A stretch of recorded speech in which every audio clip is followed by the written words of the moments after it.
All right, good morning, everybody. Greetings and salutations. It is Larsen Live.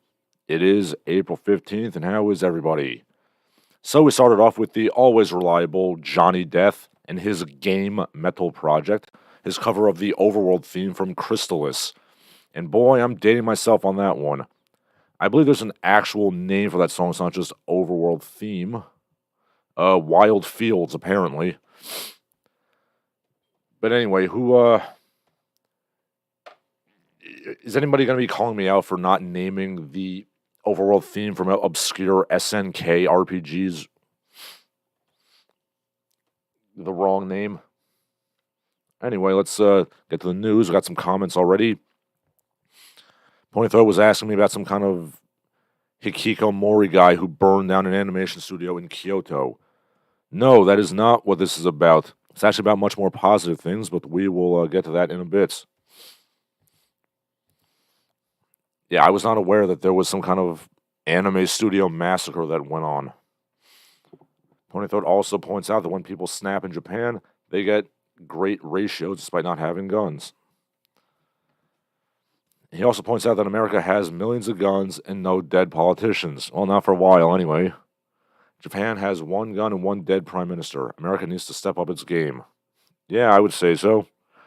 But yeah, speaking of American politicians, mumbly Joe Biden went to Ireland and got a pretty good reception, all things considered. I saw some people were putting up bed sheets that were not, particularly favorable to him. But overall, it seems to be that they liked him. He is, of course, of Irish descent himself, mumbly Joe. And people are saying, like, oh, you should, find somebody who gives you the same reception that Joe Biden got in Ireland. Yes, Joe Biden, of course, says, let's lick the world. Let's lick the world. Let's get it done. Something climate change. I won't address what Joe Biden is into licking. But yes, I of course, support the environment because I happen to live in the environment. Yeah, he goes to Belfast and he plants some trees. And the British press, of course, is not particularly happy about this. I do have to ask, though, for all the mockery that Europe does of racism in America, it seems to me that their racism is even less sensible. Say what you will about, white versus black relations in America. At least there's a clear, notable difference there. I'm sorry. Can you look at an Anglo and a Celtoid and really tell me the difference? Because, is there something I'm not seeing there? I don't know. I'm not English, so I guess I don't understand, like, blatant, irrational hatred for the Irish. Okay, Seapunk Messiah says he could use some positivity. He's had a couple of rough days. Well, what happened? There is some positivity we'll be getting to later on. But first, we have to deal with a bit of negativity. Of course, people are wondering why Joe Biden is gadding about in Belfast, acting like everything is well, when it's not going well. Of course, there was a big whistleblowing that happened in America the other day. What was his name? John Texeira, I think his name was. Yeah, he was a National Guardsman. Yeah, Jack Texeira, John Texeira. Yes, he exposed that Biden has illegally put some American soldiers on the ground in Ukraine without congressional authorization. And that is an allegedly impeachable offense. I'm going to be honest with you. Maybe this is the idealist in me, but I'm 100% behind any whistleblowing.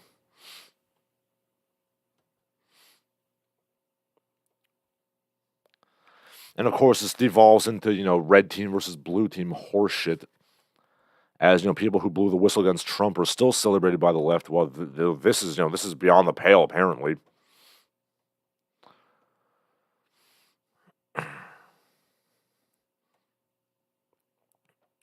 Again, I would like to point out that I am 100% behind John Texeira's whistleblowing.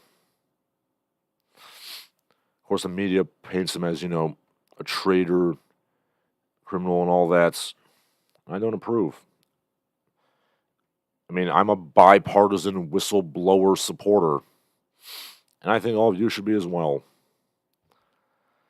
Although this actually does tie into the usual, racial politics horseshit that goes on in this country, because, as you can probably tell by his name, John Texeira is of Portuguese ethnicity.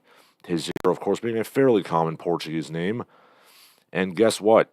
Apparently, according to the Atlantic magazine, Portuguese people are not white.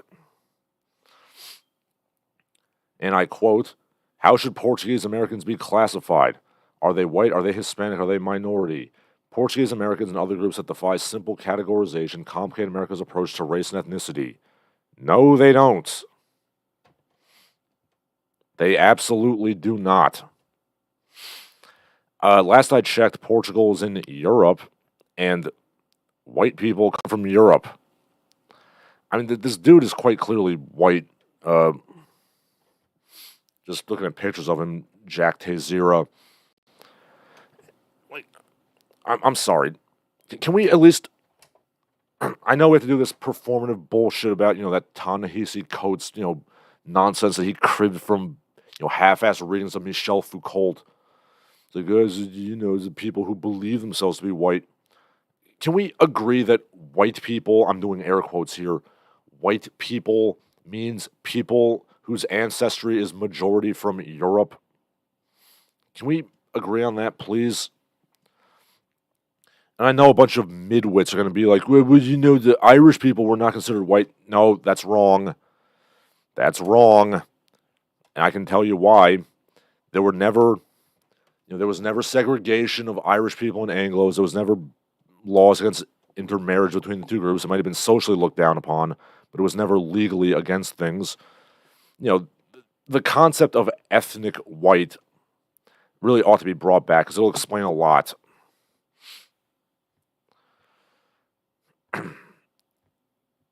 And, I'm pretty goddamn sure that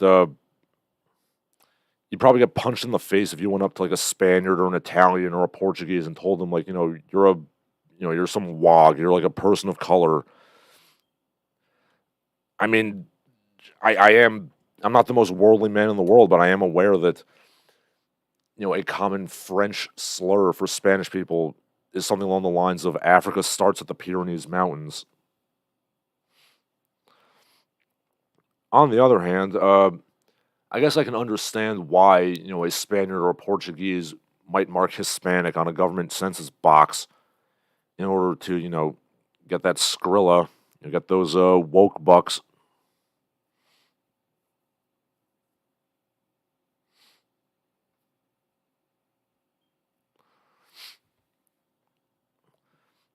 And then, of course, this is where all the Hotep people start screaming about, the Moorish conquest of Iberia, and how, they was Moors, and they was Portuguese, and they was Iberians, even though Moors are not black Africans.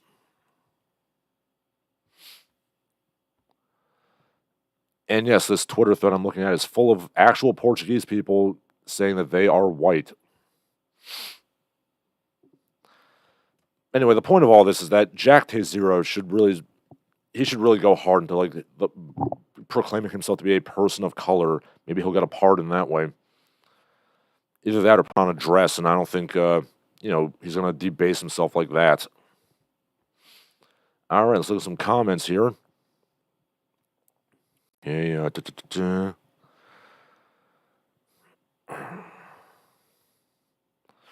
Pony Throat talking about the Irish thing says English people don't hate the Irish all that much. They save up their racism for the gypsies. I don't know. I feel like there is quite a lot of like residual hatred for the Irish, but of course, yes, European racism target number one is and always will be the Gyppos. Okay, C-Punk Messiah says his faith in humanity waned and my self-confidence takes some hits. Well, you see, with me personally, I feel that those things are inversely related. So my confidence in myself grows as my faith in humanity wanes. When I look around at the feral dregs of humanity I have to deal with, I say to myself, I'm doing pretty good. C-Punk Messiah says he did some things that made me feel like a loser and I need to make some changes in my life. Well, we all have bad weeks. Okay. Diablo Rojo says Portugal and Spain are basically Arabic. They get dominated by the Arabs for 200 plus years. Well, actually, it was like 700. And yeah, obviously there is some like Moorish mixture there, but I'm pretty sure their ancestry is still Indo-European, at least from what I've seen. And again, I'm pretty sure they would get pretty angry at you if you said that they weren't white Europeans. Ponythroat says Portuguese people only count as white when talking about their heavy involvement in the Atlantic farm equipment trade. Ah, yes, there's quite a lot of that. Ponythroat then goes on to say Portuguese people are white. There are some smaller ethnic groups who are somewhat dark. Well, yeah, nobody's saying that they're not, nobody's saying that Europeans cannot be, swarthoids, but but their ancestry is still clearly European. And if we can't agree that white people means people whose ancestry is predominantly from Europe, then I don't know what the word means anymore. And for God's sakes, I've literally known like Portuguese people who have blonde hair and blue eyes. Anyway, Ponythroat says Ireland has their own Jippos, the Irish Travelers. Yes, I'm fully aware of that. During Cromwell's Highland clearances, a lot of them just said, "Hey, let's just bum around in like wagon trailers," which makes sense, I suppose.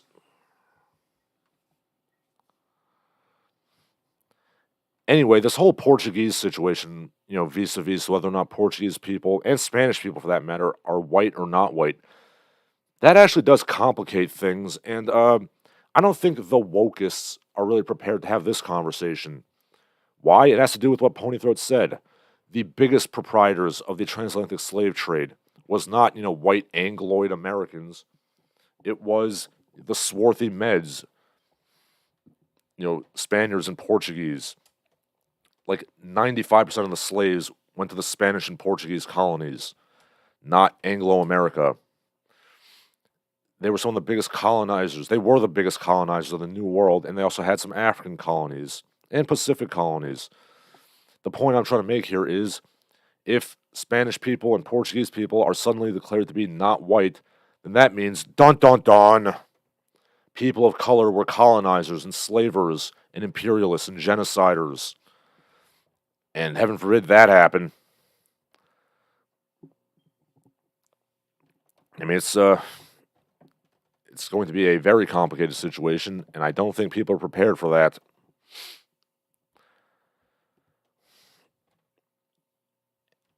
Which really just kind of shows that the whole woke thing will immediately turn into like bitter infighting and dogfighting unless they focus their hatred on, the pasty-faced, Angloids.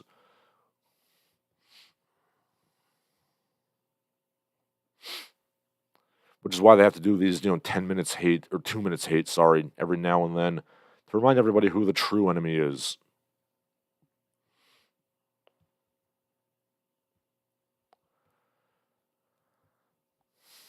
But anyway, yeah, I'm really tired of people trying to sound intelligent by saying, like, these European people are not considered white in America. Yeah, they were. Shut up. They were seen as lesser whites, but they were still seen as white. Like, racism and bigotry have degrees, people. It's not a, one size fits all thing. I mean, on my computer, I have, and I've discussed this before. I have pictures from California in like 1901, 1902, and there was already, integrated schools between like white people and Chinese people. So, different races and ethnic groups, they faced different degrees of hatred and discrimination. It's not all the same. Okay, let's see. Ponythroat says, given that they have the ability to maintain functioning civilization a level above eating each other, I will count Spaniards and Portuguese as white. Well, true, but, there's plenty of people who are explicitly non-white who can maintain, functioning civilization. I mean, you wouldn't say, like, Chinese or Japanese people are white, or, like, Persian people are white. But, I think we can all agree they are, functioning civilized people. Pony Throat says half Irish and half Chinese people. Rice patty. Good one. I am half Chinese and half. Well, okay, I'm half Chinese, 1/4 German, 1/4 Polish. So I don't know what you would say there. Like, I don't know, like a wonton soup with pierogies, I guess. Well, that doesn't work as a pun.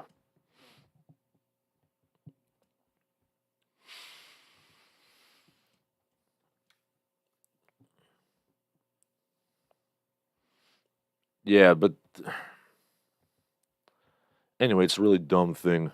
But yes, the point I'm trying to make here is that whistleblowers are good men, and I support their whistleblowing. It's a patriotic duty to expose corruption in the government. It's also a patriotic duty, apparently, to boycott Anheuser-Busch. Of course, Anheuser-Busch slapped perennial, trans clown show Dylan Mulvaney on their cans, and their stock took a hit. Not that much of a hit. Anheuser-Busch's stock is still about $64 a share. But, yeah, apparently people are not happy about this since Budweiser is, allegedly promoting itself on, hard-hitting heartland American patriotism. And those people don't quite cotton to weird female blackface.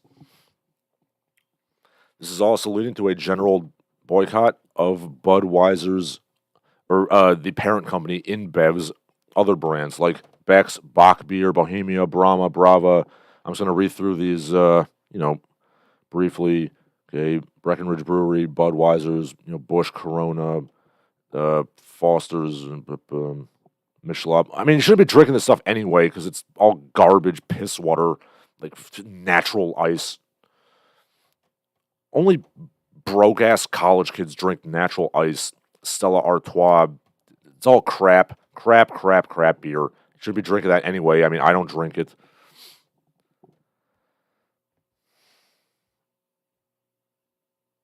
But yeah, if you were drinking that piss water, stop drinking it. You know what this I mean, I'm hoping that Sam Adams and Yingling really sees the opportunity to hone in on Anheuser-Busch's market share. I mean, Yingling especially should market itself on that, like, patriotic, all-American, Revolutionary War era, demographic. I mean, they are the oldest brewery in America. Do they? I think they might actually predate the Revolution. Let me look that up. Oh no, it's established in the 1820s.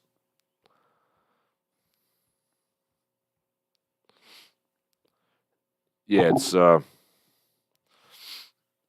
it's America's oldest brewery, and they really ought to hone in on Anheuser-Busch's share. Okay, C Punk Messiah says Bruce Lee was part German. Yes, he was a quarter white. That is correct.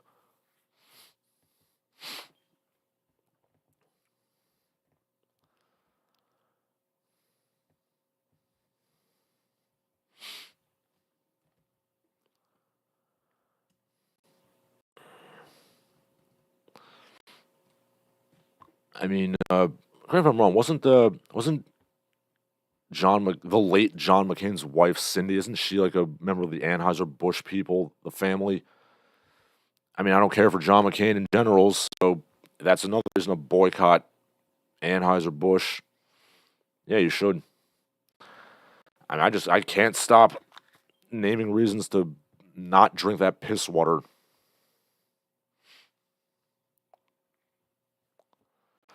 Okay.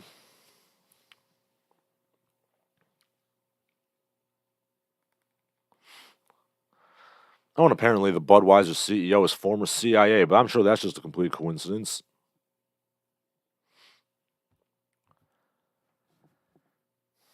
And yeah, speaking of insanity in the American heartland, got two more stories about that. Okay, there was another mass shooting, as I roll my eyes, in Louisville, Kentucky. This guy was apparently a hard leftist, much like the last one. He was a big Reddit guy. He wanted to strike back against, the evil white patriarchy or whatever. And he ran in and stacked himself up a nice little ratio. There's been two, hard Reddit, shall we say, mass shooters in the last couple of weeks. So can we, gently criticize Reddit for stochastic terrorism yet? Again, it's kind of hard for me to say because, obviously I am basically a free speech absolutist, but, as I've also said, I do support red flag laws, damn the possibility of, psychological abuse. I would just rather not live in a society where everybody's in fear, to be quite honest. Okay, let's check out some comments. Got something going on, probably. Ponythroat says, it's not really much to do with anything, but I added more RAM to my PC. I now have 128 gigabytes, enough for 9 Chrome tabs. Bravo, sir. I say as I have 1, 2, 3, 4, 5, 6, 7, 8, 9, 10 Chrome tabs open right now. This one was a classic disgruntled employee. His political leanings are probably incidental, must investigate further. I see. I also saw something interesting about this story in that I saw a graph which showed that mass shootings basically didn't exist before about 1985 or so in this country. With a couple of exceptions like the Charles Starkweather bell tower shooting. But yeah, mass shootings just started skyrocketing in the 80s, and they still continue to this day. I'm sure the increasingly shitty work culture and closing of insane asylums has nothing to do with that. And I wouldn't be entirely surprised if this guy wasn't on the FBI's radar too. Like, most shooters are.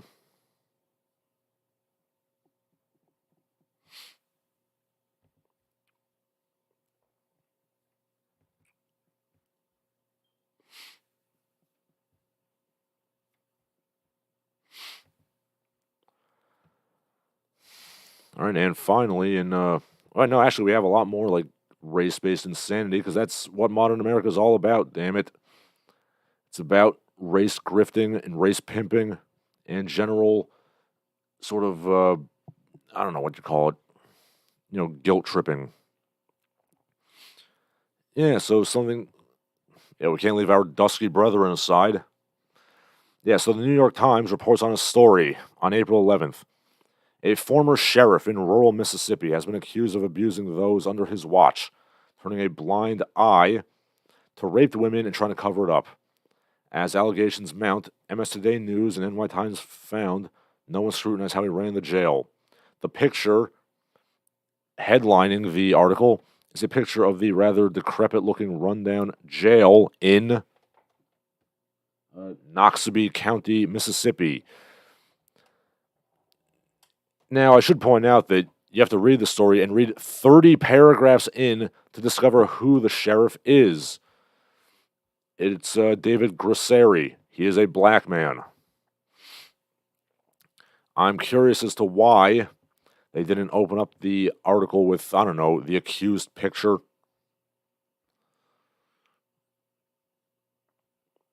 I'm curious as to why that is.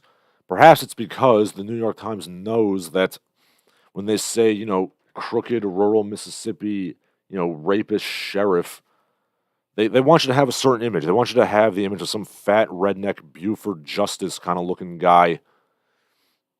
And that's, obviously what anybody would think of when they think of corrupt Mississippi sheriff. But of course, it turns out that he is in fact a black man.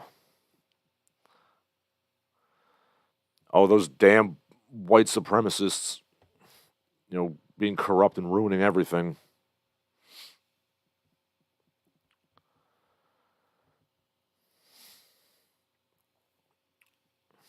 Will anybody stop these white supremacists? Oh, his name was Terry Grisseri, by the way. I thought it was David. But yes, corrupt Mississippi sheriff is not white, and as such, nobody thought it was relevant to post his picture. Yeah, there's allegations of rape in the jail. Lawsuits claiming he covered it up. 5 people accused him of beating others or choking them with his nightstick. And of course, they have a picture of sheriffs, which has multiple sheriffs. The first row is, of course, a bunch of, hatchet-faced white men. And then it, by the way, just deans to tell you that the last 3 sheriffs have been black, including this current one. And of course, the comments on the Twitter thread are full of people who immediately jump to the conclusion that he is a fat, white, Bull Connor redneck type. Because, of course, they knew. Let's see.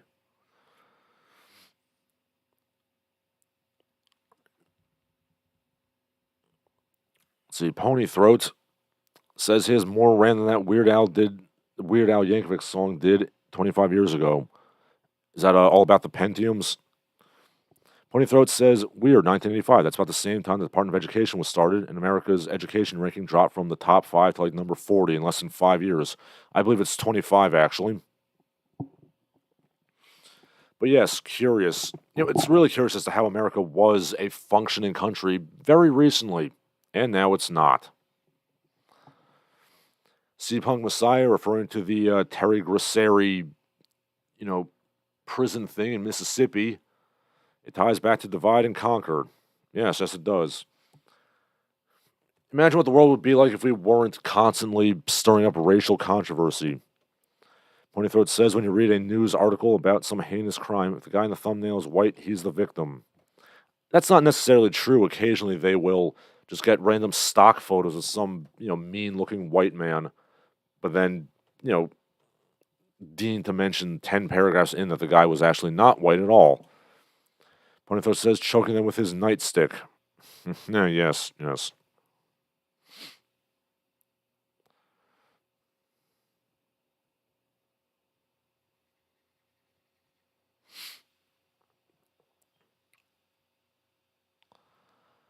Now, of course, in the general sense, I'm certainly not in favor of, crooked, feudal landlord sheriffs. They, need to be reined in, certainly.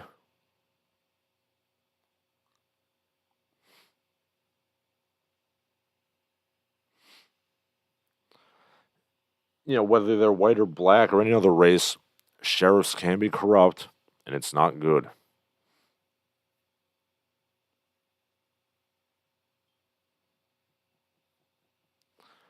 Now, the article, of course, has many nice little mood photos of, blasted, rural heaths and wastelands.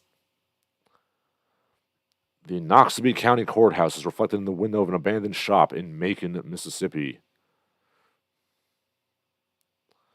There's a, kind of windswept, bayou with some crappy-looking houses. Here's a picture of the jail. At no point does anybody show a picture of this sheriff in question.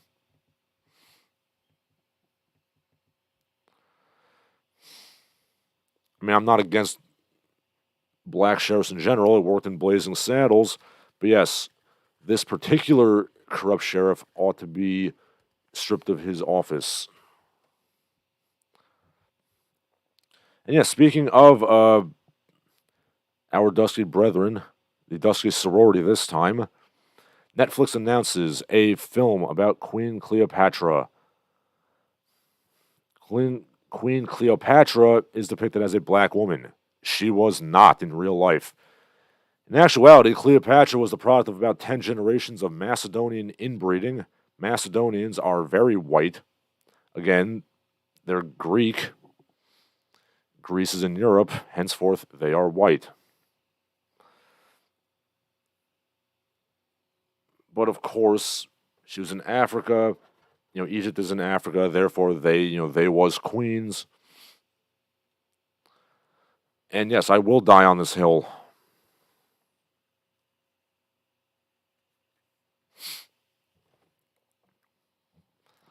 Now, fun fact, Cleopatra, more specifically Cleopatra the Seventh, was basically the only one of her line to even bother learning how to speak Egyptian, so you could be down with the people. So, I mean, I guess that makes her blacker than, her forebears. But she was still Greek. She was still very, very white. A swarthy med, to be sure, but white nonetheless. But, I mean, you could probably tell that from the numerous, busts and statues and portraits of her, one of which even depicts her with red hair. It's that damn ginger erasure again. Stop erasing gingers, damn you.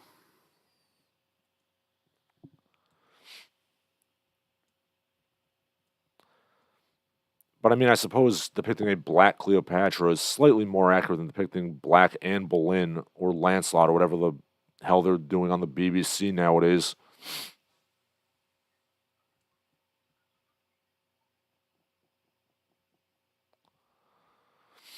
All right, let's look at some comments over here. Seapunk Messiah says there is a nation of well-educated people and not easily controlled, so they throw a wrench into the gears.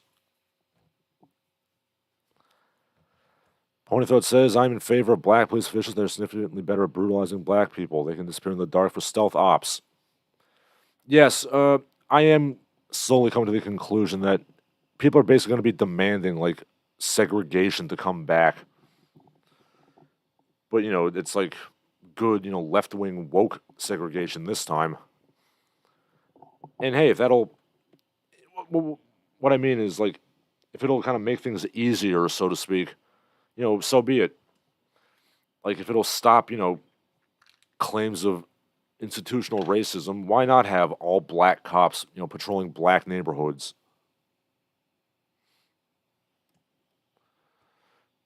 But of course, as we saw with the Memphis thing a few months ago, they're still going to claim that institutional racism is like a miasma cloud that, affects, these strong and capable black men. Ponythroat says, when they chop off black Anne Boleyn's head, they better use the sound of watermelon being sliced. Well, obviously, what else would you be using for your Foley artists?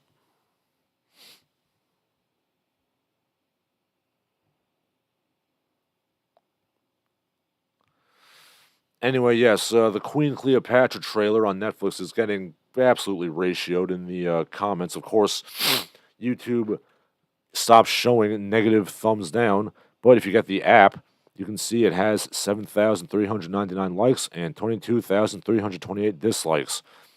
A 75% ratio of bad to good.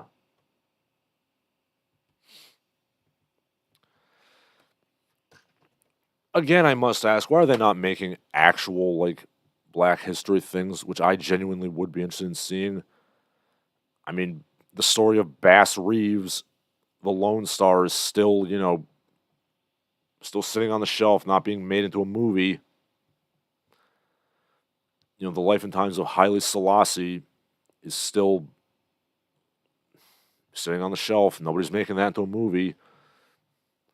If you did 10 minutes of research, you could find much more interesting stories than all this fake, shoehorning black people into non-black stories things. But hey, what do I know?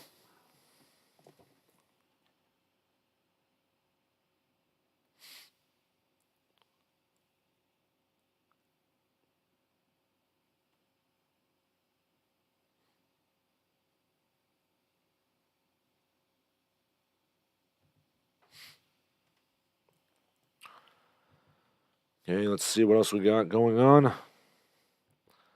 Okay, we're almost done with the sad state of affairs in terms of the news. Well, I mean, the news is always a sad state of affairs, but, we're going to get to the pop culture stuff in a second. I know everybody likes that. Okay. San Francisco. There was one. Okay, there's a flagship store of Whole Foods in downtown San Francisco. It was built 1 year ago, and they're shutting it down already. Why? rampant shoplifting, crime, and drug dealing. San Francisco politicians and the local news media say, there's no crime problem. But, if a major retailer is shuttering its doors due to rampant crime and violence and drug dealing, seems to be a bit of a problem.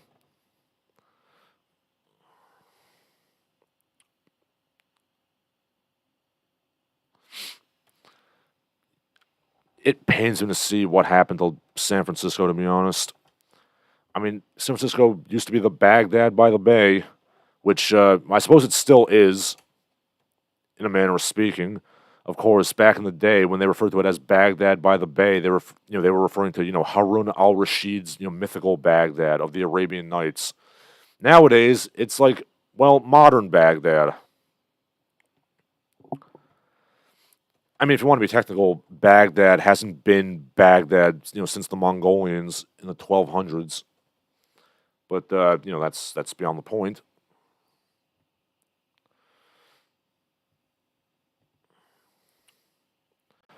All right, the store slashed its operating hours due to hostile people and general shoplifting. Yep. Examples of extreme poverty, drug use, and mental illness on the street have become more apparent.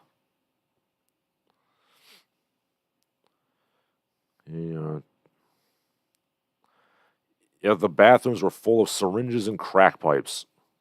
And this is obviously not a good example you want to put in your nice, fancy rich people's store.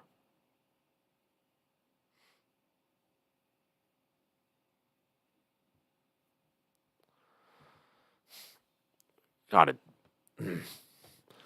I do genuinely love the city of San Francisco, even though it, wasn't that shitty when I was there. And for that matter, I also recall dimly that Los Angeles used to be a pretty nice place before it became full of, homeless tent cities and violent lunatics.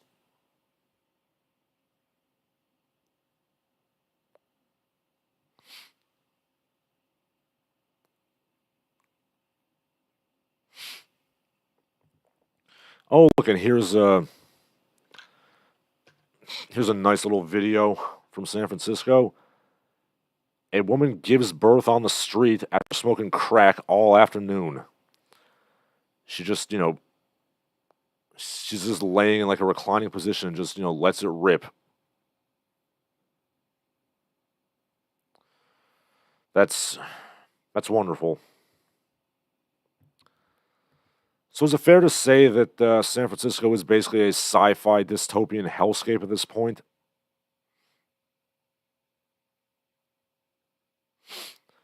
Do sci-fi dystopias need sci-fi solutions? Personally, I think we should send in RoboCop to clean up the streets, but until that happens, San Francisco's going down the shitter.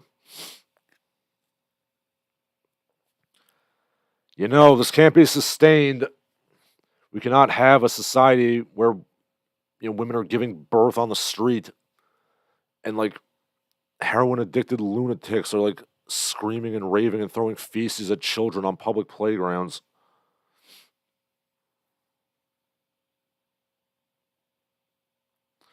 And meanwhile, the San Francisco police is like, oh, well, what we need to do is we need to stop airing security camera footage because too many black people are showing up in the footage, and that would make their feelings hurt.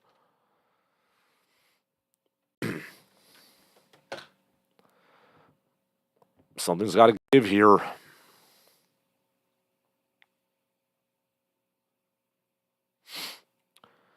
Okay, Ponythroat says, I watched The Woman King recently. It wasn't as insulting as I expected. The wacky idea that the Dahomey disliked the slave trade was a minor plot point. Yeah, I don't know. I feel like I have better things to be watching. And we'll get to movies in a little bit, including the title story. But never mind.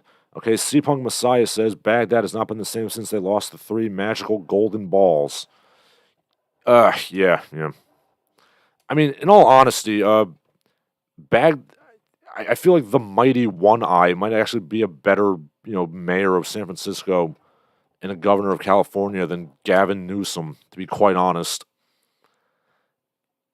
I mean, any barbarian Chungus warlord who has a throne made of like thick women, contorting and contortioning and stretching themselves out to make thrones and chairs for him. That's a guy who's got his style on point. Ponythroat asks, have the Rubes started speaking Korean yet? No, they have not.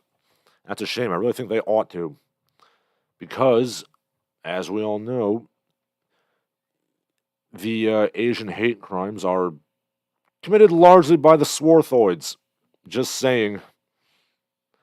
You know it, I know it, other Asian people know it, and nobody wants to talk about it. Ponythroat says, I would rather put my hoof in a crack baby than in half the other things on any given San Francisco street.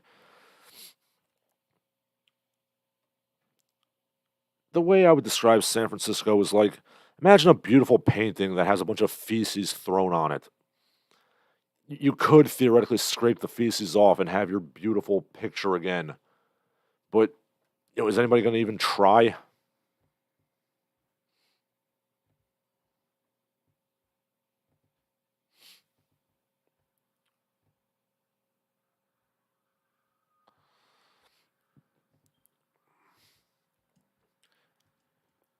I mean, nobody's trying, and that's a shame. Like, I don't know what's wrong with society if we can't all come to an agreement that, like, we should not be having crackheads giving birth on the street. We should not have, like, machete-wielding lunatics ruling the street.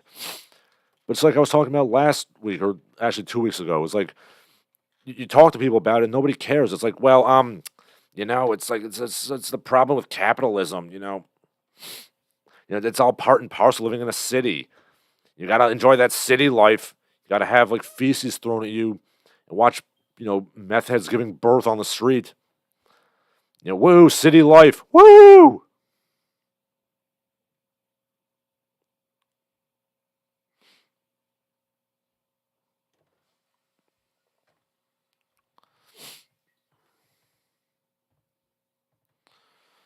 Why, yes, this does make me angry.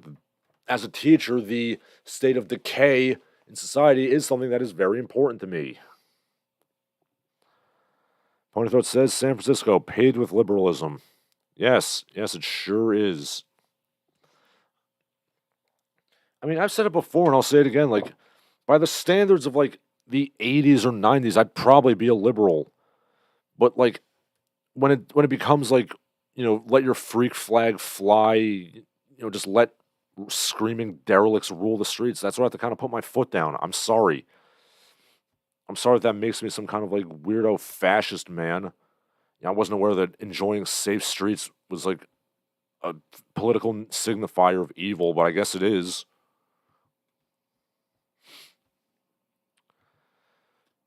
Jesus, fucking city. Yeah, anyway. Now we're going to leave San Francisco and go to San Francisco North, aka Toronto, Canada.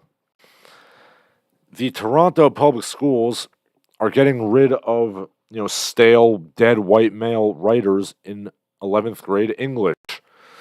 People like Shakespeare and Dickens and Chaucer and Fitzgerald. We're dumping all that crap, and you're getting a mandatory year of First Nations literature. The cover story. All high school students know who Shakespeare is, but they don't know Leanne Betta Samosaki Simpson, Richard Wagamisi, or Tanya Talaga. That could change. Toronto's public school board is replacing its compulsory grade 11 English course, which focuses on Shakespeare and Dickens and other classics, with one that is centered on the works of Indigenous writers in Canada.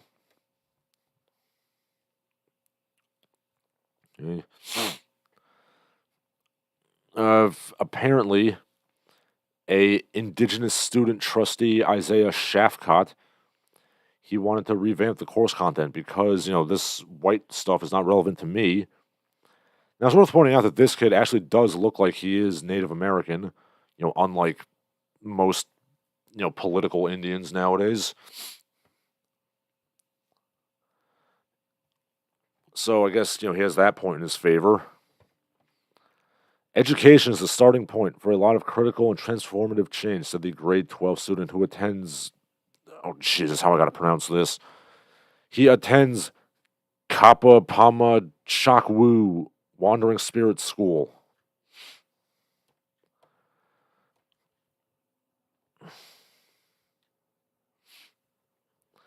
Anyway, the point is that Shakespeare and Chaucer and the like, they're not relevant to the world we live in today. Yeah, I mean, because what would Dickens and Shakespeare and Chaucer and Fitzgerald and Hemingway, what would they know about the human condition?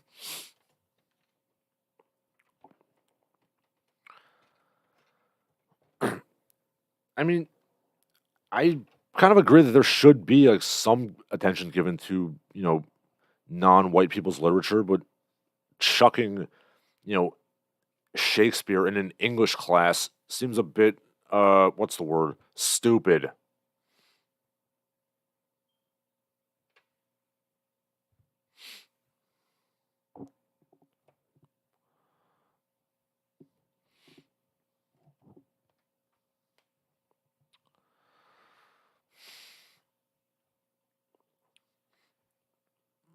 Interestingly, one of the trustees, a James Lee L.I., presumably Chinese, they were opposed to it. So I guess, since white people are staggering around in a dull haze of apathy and they're incapable of defending their own culture, I guess Chinese people have to do it for them.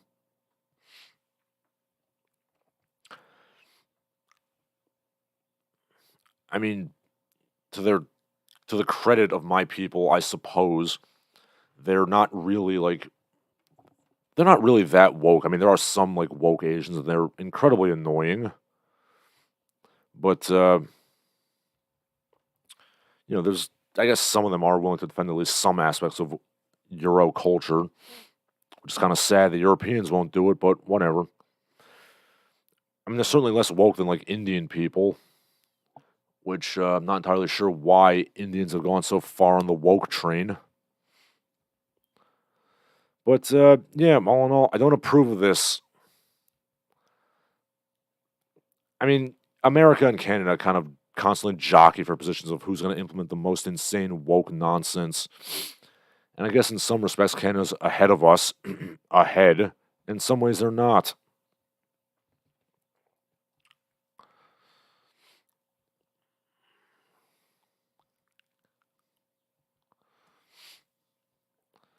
Yeah, I feel like there's more dot Indians than feather Indians in Canada these days. Despite the fact that Indigenous people are sort of Canada's go-to oppressed minority that they use to guilt trip white people, since Canada, due to its climate, did not have nearly as many slaves as America did. So, in the USA, everybody focuses on placating black people, so nobody cares much about Native Americans. Whereas in Canada, Native Americans are, as I said, the agreed minority of choice.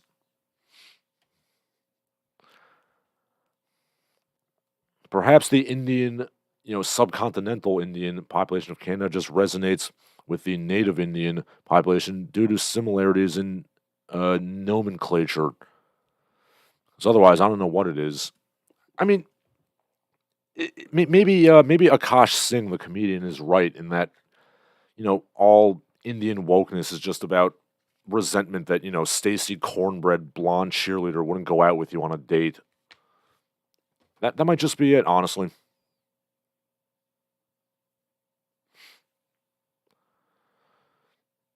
Okay, C Punk Messiah says, I guess you could be considered lawful liberal as opposed to chaotic liberal. I mean, I suppose. I mean, in general, I'm of the opinion that as long as you're, doing it in your home and not scaring the children and horses, so to speak, you can do what you want. But of course, they do it in public and they do scare the children and horses. I mean, it's like if you want to sit in your house and blow yourself away with an overdose of heroin, be my guest. Just don't do it in public. I don't know, apparently nobody got this message. Ponythroat says, a little bit off the top by Isaiah Scalptaker.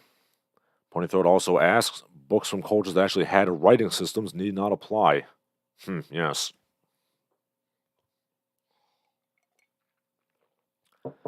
I don't see why you couldn't, like,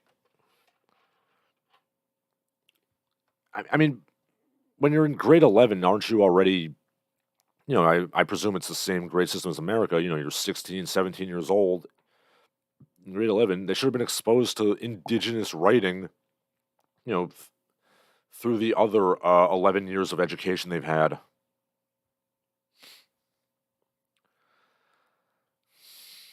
But of course, you all know that I would very much revamp the curriculum of public schooling. C. Punk Messiah says he likes the guy who wrote Vampire Hunter D, Hideyuki Kikuchi. His world building and storytelling are really cool. Yes, I mean, there's plenty of great literature written by people of color. Of course, it's public school, so they're just going to give you the most, emasculating, bland horse shit they could possibly make you read.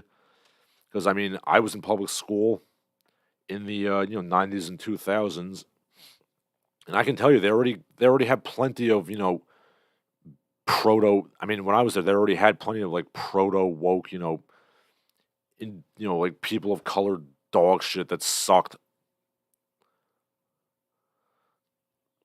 So they were already making us read that crap.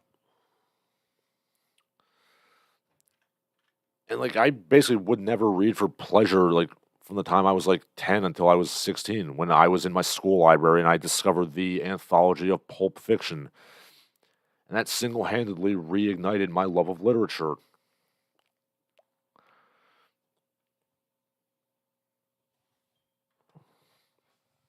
And people always say, oh, why don't boys read? Because you give them dog shit to read. That's why. Give them Pulp Fiction. Give them something with meat and blood they can sink their teeth into.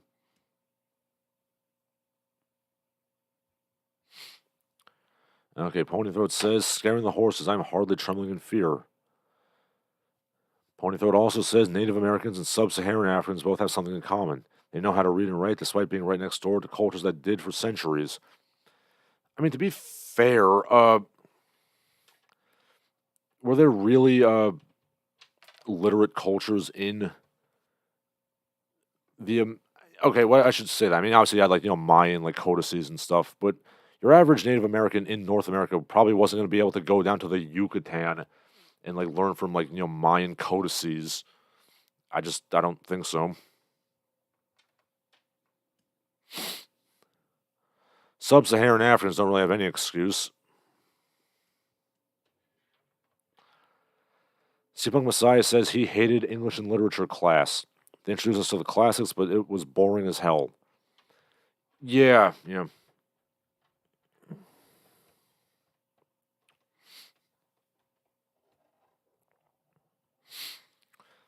I mean, they gave us some good things to read sometimes, but a lot of it was just emasculating, like, woke nonsense.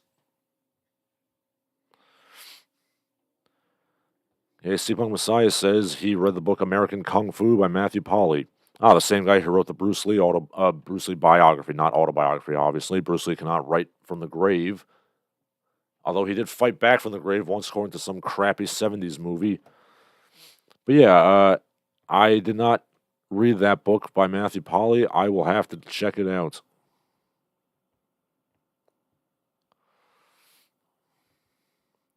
So yeah, Toronto, don't cancel Shakespeare. Anyway, now we're coming to the pop culture side of things. Okay. Uh, the Acolyte actress Jodie Turner-Smith claims, I don't know what the Acolyte is, but whatever. Star Wars is very like patriarchal. That is a direct quote, apparently. Jodie Turner-Smith, who is, as Razorfist put it, she looks like the store brand version of Grace Jones. Yes, apparently Star Wars is very patriarchal. Apparently the Acolyte is some kind of Star Wars thing.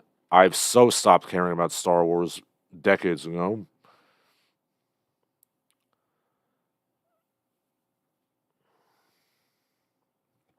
Yes, I feel Star Wars is very patriarchal. It was cool to have a woman centered story.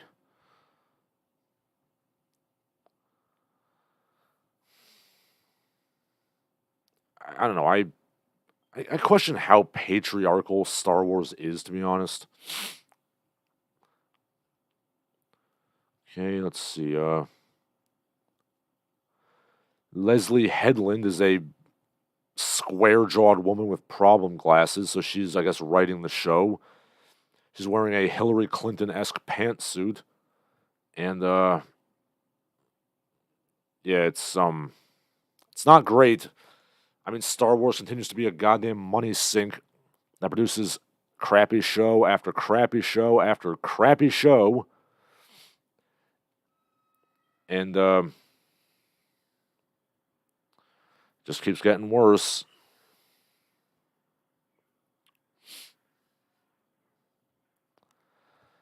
Again, I mean, it's been a while since I've seen the original is it Sextilogy? I mean, the original 6 Star Wars, the only ones that count.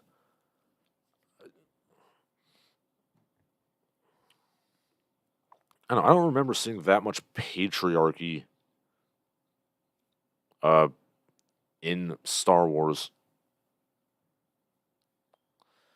I mean, unless you take it literally in that,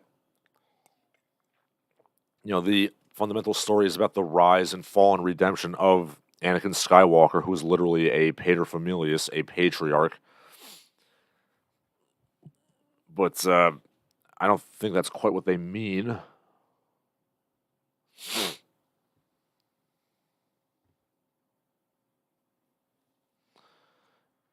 Oh, and allegedly, the rebellion was founded by Mon Mothma,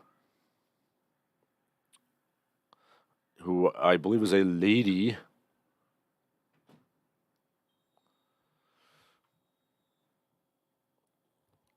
I don't know, like when Princess Leia strangles Jabba the Hutt to death with her, slave girl bikini. Is that where the patriarchy starts?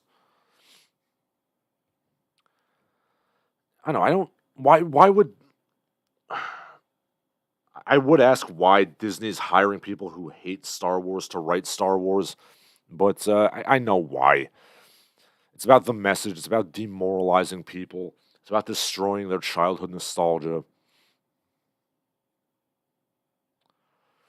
It's nobody likes this shit. I don't really think it's even making profit anymore because like at the Disneyland theme park or whatever, they have a Star Wars section. It's not getting as much traffic as they expected it to. So I feel like the brand is dying basically.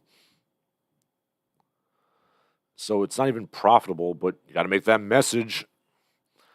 And speaking of Lucasfilm, you got the Phoebe Waller-Bridge is cutting Harrison Ford's nuts off for the last Indiana Jones movie, which we all know is going to be the worst in the series. It hasn't even come out yet. Yeah. All right, Ponythroat says Australian Aborigines never invented the mud hut, despite starting a nation with termites for like 60,000 years. Yes, that is true. Diablo Rojo says they should make a video about Bruceploitation. Perhaps I shall. Again, during summer vacation when I have more time to do things. Seapunk Messiah says, I want to revisit the Ewok and Droids cartoons. They were fun. Yes, they were. Bruce Timm actually wrote for the Ewok cartoons. Ponyfoot says, I remember when only the first 3 counted. Yes, I too remember. I was a bit hesitant to say that the 6 counted, but you know what? If Lucas kind of greenlit them, I guess they do count. And I still count the extended universe, even Jackson the Space Rabbit. Which, Kathleen Kennedy and her wisdom, threw out. And then complained how they don't have, like, source material to work with.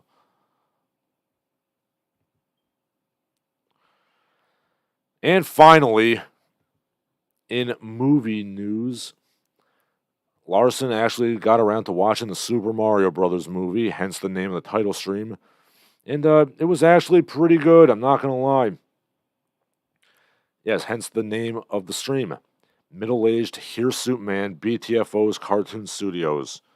Mario is a middle-aged hairy man, And apparently, the Mario movie is absolutely cleaning house in the box office.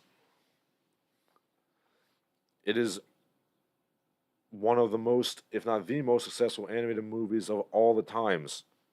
Like I said, it wasn't bad. I mean, it's exactly what you would expect from a decent Mario movie.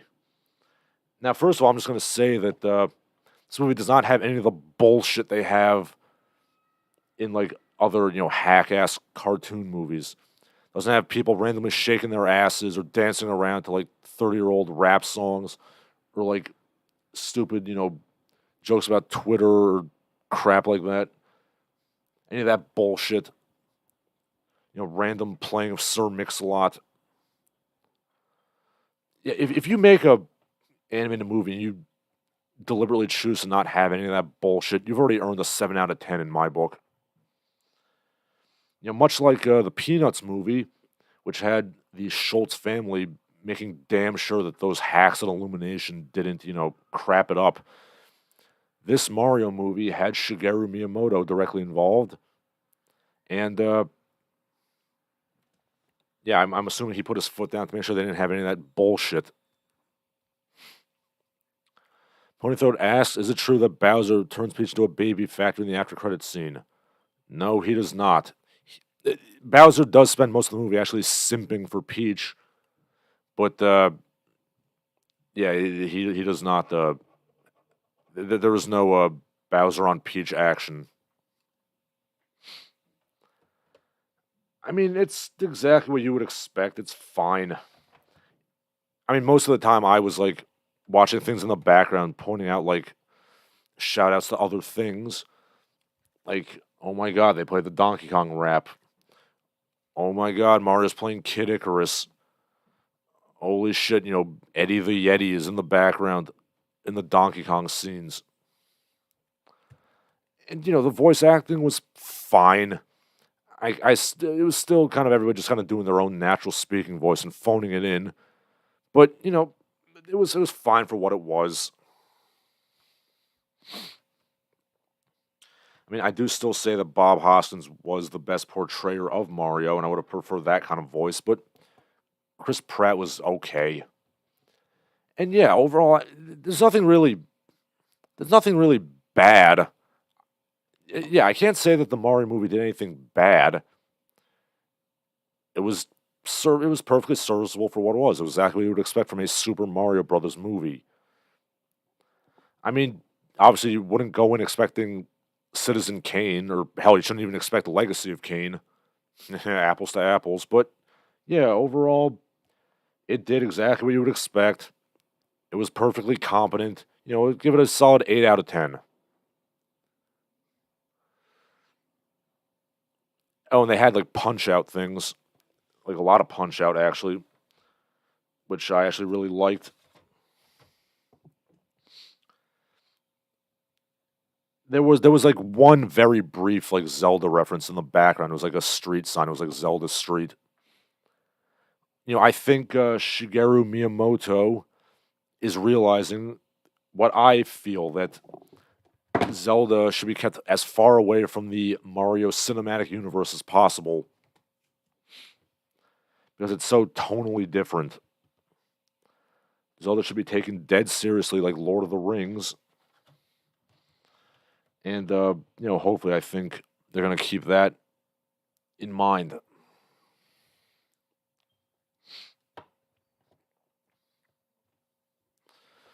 All right, let's see. Punk Messiah says he wants to write a story about a group of young Ewok warriors who go on adventures and kick ass all over Endor. Well, make sure you get the Wilford Brimley guy from the Ewok movies, Caravan of Courage or whatever. Punk Messiah says Bowser X Peach shippers when their hero is a simp. The Rule 34 community has not been kind to Mario. That's probably true, but I think Sonic the Hedgehog has it the worst when it comes to Rule 34, dreck.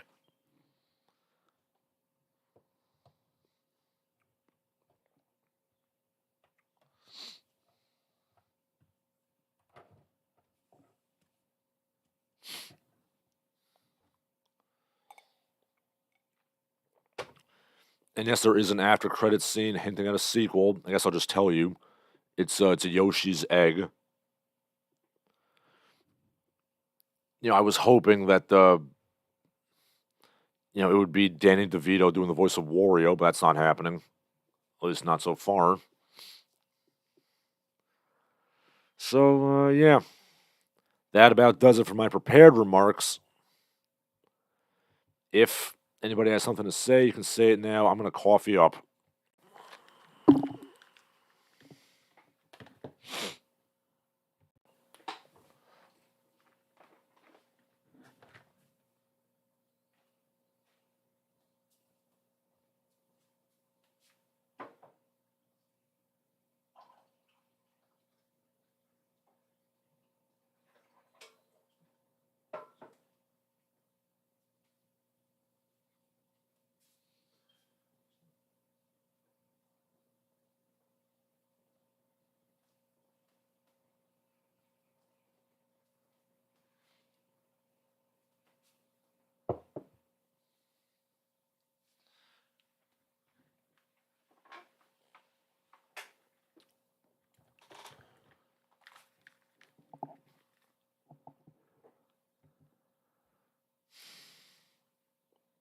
Punk Messiah asks, the Stinger's not Daisy kicking the door down with a super scope? No, unfortunately, it's not. Samantha Mathis was presumably too busy to do a stinger.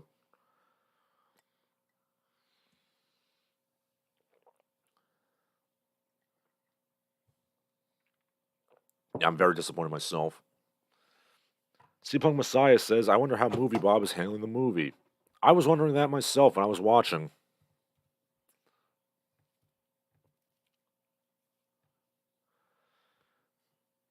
Let's see. Unfortunately, Kiwi Farms is not available, so I can't check on the massive Movie Bob thread.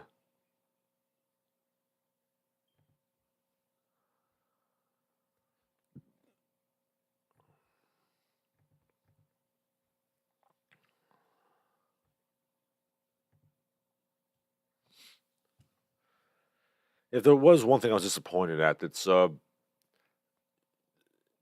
of course it was the lack of Bluster Kong, which is a shame because like you had Eddie the Yeti, you couldn't have Bluster Kong just in the background.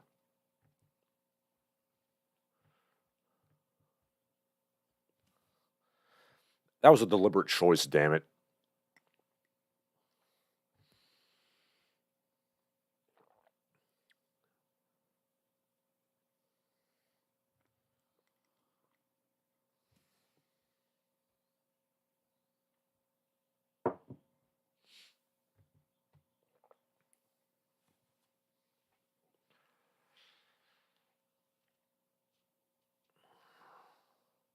All right, seems like nobody has anything else to say. So, for Larsen Halleck, I remain Larsen Halleck, and all of you have a good day.